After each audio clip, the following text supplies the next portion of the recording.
શું તમારાથી પણ ડેરી જેવું સોફ્ટ પનીર નથી બનતું? પનીર દાણેદાર બને છે? તો આજનો આ વિડીયો જોયા પછી તમે પણ પરફેક્ટ પનીર બનાવતા શીખી જશો. હેલો ફ્રેન્ડ્સ, આજના વિડીયોમાં હું તમારી સાથે એકદમ પરફેક્ટ પનીર બનાવવાની બધી જ ટિપ્સ અને ટ્રિક્સ શેર કરવાની છું. સાથે જ આપણે ઓછા દૂધમાંથી વધારે પનીર કેવી રીતે બનાવવું એ પણ હું તમારી સાથે શેર કરીશ. તો વિડીયોને સ્ટેપ બાય સ્ટેપ ફોલો કરજો. એક વખત જો વિડીયો તમે પૂરો જોયો તો આજ પછી ક્યારે પણ તમે ડેરીમાંથી પનીર નહીં ખરીદો. તો અહીંયા મેં 1 લીટર દૂધ લીધું છે, જેને આપણે મોટા વાસણની અંદર કાઢી લઈએ. 1 લીટર દૂધમાંથી આશરે આપણે 250 ગ્રામ જેટલું પનીર બનાવીને તૈયાર કરી શકાય છે.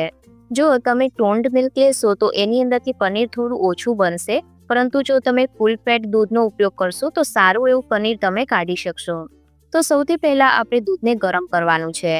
તો અહીંયા ગેસની આંચ આપણે ફૂલ રાખવાની છે અને ફૂલ આંચ પર આપણે દૂધને એક વખત ઉબાલ આવે ત્યાં સુધી જ ગરમ કરવાનું છે. દૂધને આપણે વધારે ઉકાળવાનું નથી. તો અહીંયા તમે જોઈ શકો છો કે દૂધમાં સારો એવો એક ઉબાલ આવી ગયો છે. તો ગેસની આંચ હવે આપણે એકદમ ધીમી કરી દઈશું અને આ રીતના ચમચાની મદદથી એને થોડું ચલાવવાનું છે, જેના લીધે એની જે વરાળ હશે ને એ બધી નીકળી જશે. ડાયરેક્ટ આપણે ગરમ દૂધની અંદર કોઈ પણ વસ્તુ જ્યારે ઉમેરીએ, લીંબુ અથવા તો વિનેગર, તો શું થાય કે પનીર એકદમ દાણેદાર બને છે. પરંતુ જો તમે આ સ્ટેપ ફોલો કરશો ને તો પનીર તમારું એકદમ સોફ્ટ બનશે અને દાણેદાર નહીં બને.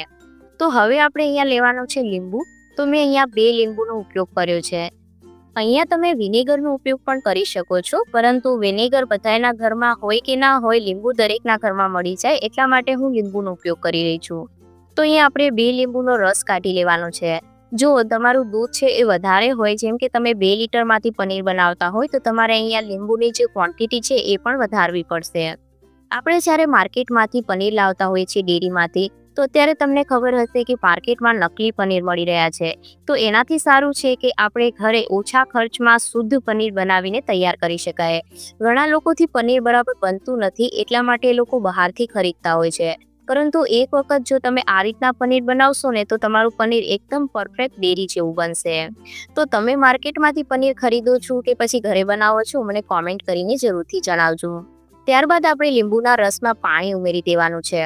તો હવે શું કરવાનું છે કે અહીંયા ગેસની આંચ મેં ધીમી કરી દીધી છે અને હવે જે આપણે લીંબુ અને પાણીનું જે મિક્સર છે એને થોડું કરી અને દૂધમાં ઉમેરતા જઈશું અને આ રીતના ચમચાની મદદથી ચલાવતા જઈશું.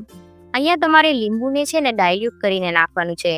ઘણા લોકો ડાયરેક્ટ લીંબુ નાખી દેતા હોય છે. લીંબુનો રસ જે આપણે દૂધમાં ડાયરેક્ટ નાખી દઈએ તો પનીર આપણું બરાબર નથી બનતું, એકદમ દાણાવાળું બને છે અને હાર્ડ બને છે.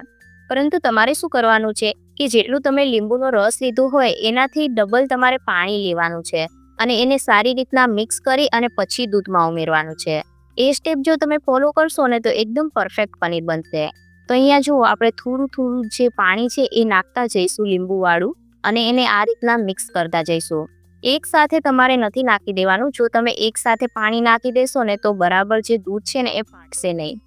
જ્યાં સુધી જે પાણીનો કલર છે એ ગ્રીન ના થઈ જાય ત્યાં સુધી આપણે એની અંદર લીંબુનું પાણી ઉમેરવાનું છે. અહીંયા તમે જોઈ શકો છો કે પાણીનો કલર આ રીતનું ગ્રીન થઈ ગયો છે અને પનીર પણ અલગ થઈ ગયું છે. આ સ્ટેજ પર હવે આપણે ગેસને બંધ કરી દઈશું અને આની કુકિંગ પ્રોસેસ છે એને રોકવા માટે એની અંદર આપણે 1 ગ્લાસ જેટલું ઠંડુ પાણી ઉમેરી દેવાનું છે, જેના લીધે એની કુકિંગ પ્રોસેસ છે એ બંધ થઈ જશે. ત્યારબાદ હવે આપણે પનીર અને પાણીને અલગ કરવાનું છે. તો એના માટે મેં એક તપેલી લઈ લીધી છે, જેના ઉપર આપણે એક જારું મૂકી દઈશું. તમારી પાસે મોટી ગળણી હોય તો તમે એનો ઉપયોગ પણ કરી શકો છો. ત્યારબાદ તમારે એના ઉપર કોઈ પણ સુતરાઉ કપડું લેવાનું છે અને સુતરાઉ કપડું ના હોય તો તમે આ રીતનું કપડાનો યુઝ કરી શકો છો. તો મારી પાસે આવું એકદમ આછું કપડું હતું, જેને મેં થોડું ડબલ કરીને લીધું છે. તમે આ રીતના આછા કપડાનો ઉપયોગ કરી શકો છો.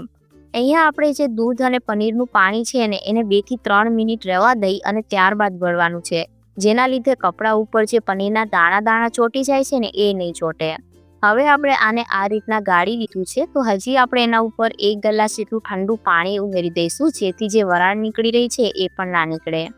ત્યારબાદ હવે આપણે આ જે કપડું છે એને સારી રીતના આ રીતે ભેગું કરી લેવાનું છે અને પાણીને નિતારી લેવાનું છે.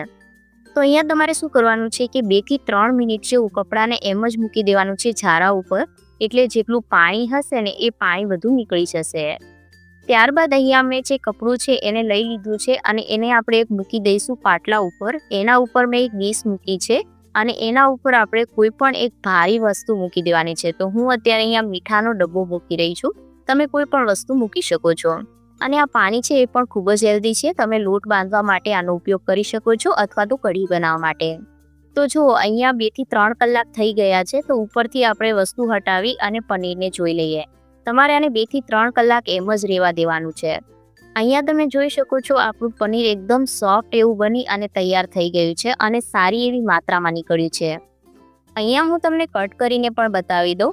પનીરની અંદર બિલકુલ પણ દાણા નથી. એકદમ તમે જોઈ શકો છો જેવું આપણે ડેરીમાંથી પનીર ખરીદીએ એવું જ પનીર બનીને તૈયાર થયું છે.